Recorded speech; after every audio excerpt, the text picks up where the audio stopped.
जब अभिषेक ने देखा कि भेड़िए वापस आ गए हैं तो वह घबरा गया। इन भेड़ियों को पता था कि अभिषेक कहाँ है और अगर उस अजीब छिपकली ने देखा कि ये भेड़िए कैसे व्यवहार कर रहे हैं, वह अभिषेक पर हमला करने का भी फैसला कर सकती। भेड़िए जमीन पर सूंघते हुए इधर उधर घूमते रहे। फिर उन्होंने अपना ध्यान उस पेड़ की ओर लगाया जिस पर अभिषेक वो चले गए। जब अभिषेक कुछ सोचने की कोशिश कर रहा था तो उसका दिल तेजी से धड़कने लगा। वह भेड़ियों से नहीं डरता था। आखिरकार ये भेड़िए पेड़ों पर नहीं चढ़ सकते थे। हालांकि वह छिपकली से डर गया था। अभिषेक ने फिर भी असंभव छिपकली की कोशिश की। अब कुछ बेवकूफी करने से उसका विनाश हो सकता था। टकराना। अभिषेक की आंखें भय से फैल गई। उसने अभी क्या देखा था। दूर कूदते ही भेड़िए ने तुरंत छोटी छोटी चीखें निकाली। हालांकि केवल 3 भेड़िए बचे थे। क्यों? एक आग का गोला उड़कर भेड़िए में से एक के पास आ गया और फट गया। भेड़िए का शरीर आंशिक रूप से फट गया था और आग के गोले के विस्फोट ने उसे पेड़ से टकरा दिया था। आग का गोला कहाँ से आया था? यह उस पेड़ से आया था जहाँ छिपकली होनी चाहिए। शेष 3 भेड़िए तुरंत सभी दिशाओं में तितली बितली हो गए थे। इस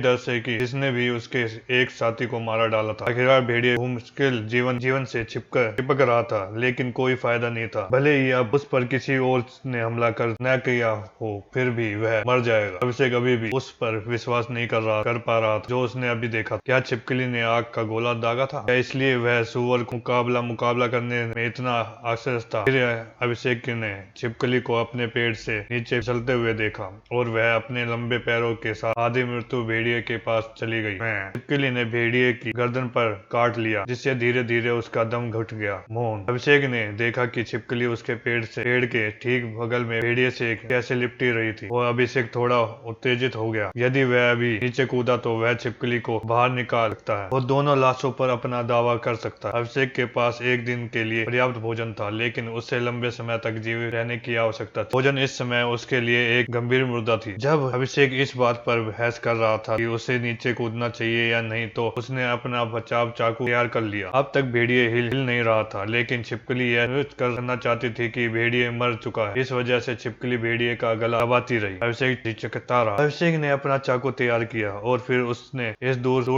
रख दिया। छिपकली बहुत खतरनाक थी। यदि छिपकली में आग के गोले दागने की क्षमता होती तो उसकी क्षमता विभिन्न भी हो सकती थी। शायद इसके तराजू विशेष रूप से शक्तिशाली थे। हो सकता है कि इसका शरीर दिखने में कहीं अधिक शक्तिशाली था। इस छिपकली के बारे में बहुत सारे अज्ञात थे। टकराना जाना। अचानक अभिषेक को झाड़ी से कुछ टकराने की आवाज सुनाई दी और उसने ऊपर देखा। भेड़िए में से एक वापस आ गया था और वह सीधे छिपकली पर हमला कर रहा था। अभिषेक ने भी तुरंत देखा कि 2 अन्य भेड़िए भी अलग अलग तरफ से छिपकली पर हमला कर रहे थे। उन्होंने दूर से खतरे का आकलन कर लिया था और फैसला किया कि वह उसे छिपकली को मारने की कोशिश करनी चाहिए। अभिषेक ने कड़ी आंखों से देखा। यह मेरे लिए कुछ भोजन पाने का मौका हो सकता है। पहले भेड़िए अपनी पूरी गति सीधे छिपकली पर टूट पड़ा, जो काफी प्रभावशाली था। छिपकली अचानक जोर से फुफकारने लगी और जैसे ही उसने पास आते भेड़िए को अपनी नुकीली दांतों दिखाई, अभिषेक ने इस पर ध्यान किया और तुरंत अपने मन में कई निर्णय निकाले। यदि छिपकली निकट आ रहे भेड़िए को तुरंत मार सकती है तो उसे धमकी देने का कोई मतलब नहीं होगा। इसका मतलब यह था कि छिपकली पहले किए गए हमले के कारण कमजोर हो गई थी। शायद छिपकली का आग का गोला सांप के काटने जैसा था। सांप अपने जहर का प्रयोग बहुत कम करते हैं, लेकिन इससे अधिक मात्रा में बनाने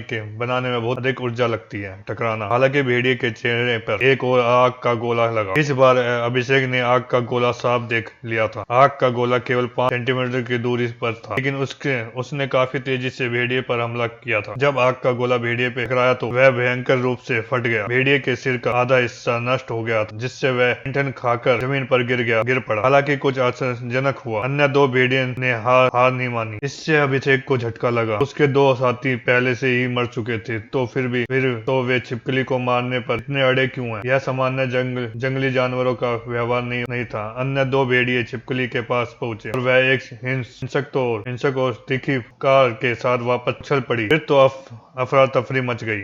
2 भेड़िए ने छिपकली पर हिंसक हमला किया क्योंकि उसने अपने लंबे पंजे पूंछ और दांतों से खुद को बचाने की कोशिश की। यह अब आग के गोले नहीं फैला सकता। अभिषेक ने देखा। छिपकली काफी ताकतवर थी। इसका हर एक टुकड़ा पूरे शमशोर में गूंज उठा। इसके तराजू ने इसे किसी भी हमले के खिलाफ काफी सुरक्षा प्रदान की। जब भी कोई भेड़िया उसे काटता था तो उसके दांतों मुश्किल की तराजू को भेद पाते थे। फिर भी दोनों भेड़िए अधिक तेज और अधिक फुर्तीले थे। उन्होंने बस खुद को छिपकली के विपरीत दिशा में रखा। जब भी छिपकली एक भेड़िए की और मुड़ती तो दूसरा उसकी पूंछ काट लेता। अभिषेक ने खुद को तैयार किया। अभिषेक के दिल की धड़कन बेहद तेज हो गई थी। अभिषेक ने अपने जीवन में बहुत सारे झगड़े झेले थे, लेकिन उसके पिछले जीवन के आखिरकार सन का कोई भी लड़ाई वास्तविक जीवन और मृत्यु की लड़ाई नहीं थी। अभिषेक जानता था कि वह दूसरों को लेने के लिए अपनी जान जोखिम में डालने वाला था। बहुत बढ़िया। जैसे ही अभिषेक खड़ा हुआ, साका अभिषेक इस समय चरमरा रही थी, फिर भी उसने उसके नीचे चल रही हलचल को कारण साका की आवाज सुनी हो गई। फिर अभिषेक कूद गया। अभिषेक के गिरते ही समय मानो रुक गया। उसके नीचे अभी कुछ भी नहीं हिल रहा था, क्योंकि सेकंड बीतने में बहुत समय लग रहा था। जरा अभिषेक अपने घुटनों के बल भेड़िए के ऊपर उतरा और उसने तुरंत एक दरार सुनी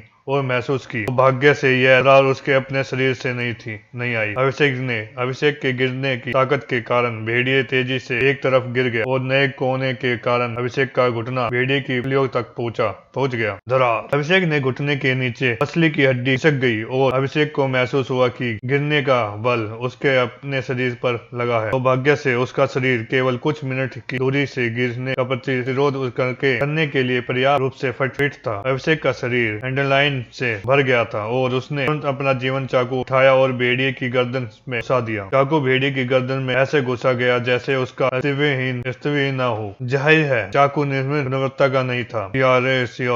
अभिषेक ने तुरंत चाकू को साइड से बाहर निकाला, जिससे भेड़िए की गर्दन का अलग हिस्सा कट गया। जब यह सब हो रहा था, अभिषेक उस क्षेत्र के अन्य दो विभिन्न प्राणियों पर नजर रख रहा था। जैसे ही दूसरे भेड़िए ने देखा कि वह अकेला है, वह तुरंत भाग गया। छिपकली ने पूरे समय फुटकारते हुए कुछ मिनट तक उसका पीछा किया, जबकि अभिषेक ने अभी भी अपने नीचे भेड़िए से निपट रहा। छिपकली पीछे मुड़ी और फुटकारते हुए उसकी ओर देखा। अभिषेक ने छिपकली की आंखों में देखा, क्योंकि भेड़िए उसके पैरों के नीचे मर गया। फिर भी केवल 5 सेकंड के लिए एक दूसरे को देखते रहे। अब तक भेड़िए का शरीर केवल कमजोर रूप से मर गया था और कुछ भी करने में समर्थ नहीं था। अभिषेक धीरे से खड़ा हुआ और भेड़िए के पैर पकड़ लिए।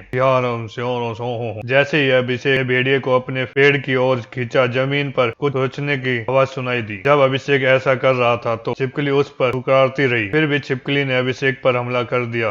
अभिषेक ने भेड़िए को गिरा दिया और छिपकली पर हमला कर दिया। अरे! छिपकली ने अचानक अपना चार्ज बंद कर दिया और उसने फिर से पुकारना शुरू कर दिया। जब अभिषेक ने देखा कि छिपकली ने अपना चार्ज बंद कर दिया तो अभिषेक भी रुक गया। वे कई सेकंड तक एक दूसरे को देखते रहे। छिपकली ने अभिषेक को डराकर भागने की कोशिश की थी और अभिषेक ने यह झांसा दिया था। छिपकली को देखते हुए अभिषेक धीरे धीरे अपने कार के पास वापस चला गया। छिपकली फुकारती रही, लेकिन कुछ सेकंड के बाद वह शांत होती दिखी। वह धीरे धीरे अपने सबसे हालिया हत्या की ओर आ गया और पूरे समय अभिषेक को देखते हुए लाश के एक पैर के पर काट दिया। तभी छिपकली ने लाश को खींच लिया। अभिषेक केवल छिपकली को देखता रहा। कुछ सेकंड बाद छिपकली ने अचानक अपनी पकड़ बदल ली और भेड़िए की गर्दन पर काटा। उसे एक ही गति में उठाया और सातवीं गति से भाग गई। निश्चित रूप से यह छिपकली साधारण नहीं थी। अभिषेक ने कड़ी आंखों से सोचा, इसका वजन केवल 50 किलोग्राम होना चाहिए, लेकिन इससे लगभग 80 किलोग्राम वजनी भेड़िए को सीधे उठा लिया और उसके साथ भाग गया। हैरानी की बात तो यह है कि वह अपने पीछे दूसरी लाश भी छोड़ गया। समाशोधन में लौट आया। अभिषेक धीरे धीरे शांत हो रहा था, क्योंकि उसकी नाक में खून की घनी गंध दिखाई दे रही थी, जिससे वह अपनी नाक सिकोड़ने लगा था। फिर अभिषेक को अपने दाहिने घुटने में दर्द महसूस होने लगा। उसने अपना पैर थोड़ा इधर उधर घुमाया और ऐसा महसूस हुआ जैसे उसका घुटना जल रहा हो। तो भाग्य से कोई भी हड्डी ढीली नहीं थी और अभिषेक अभी भी इससे बिना किसी समस्या के हिला सकता था। इससे बहुत दुख हुआ। इसका मतलब है कि मेरा घुटना नहीं टूटा। भाग्यशाली हूँ। अभिषेक ने स्थित आंखों से अंधेरे आकाश की ओर देखा। मेरी पहली हत्या के बारे में सोचने का समय नहीं है। मुझे लाश को सुरक्षित स्थान पर लाना है। अभिषेक ने अपने पेड़ की ओर देखा। पेड़ के ऊपर जाना सबसे अच्छा रहेगा। फिर अभिषेक की नजर खून से लपट लाश पर पड़ी। फिर भी मैं इसे वहां तक कैसे पहुंचाऊंगा?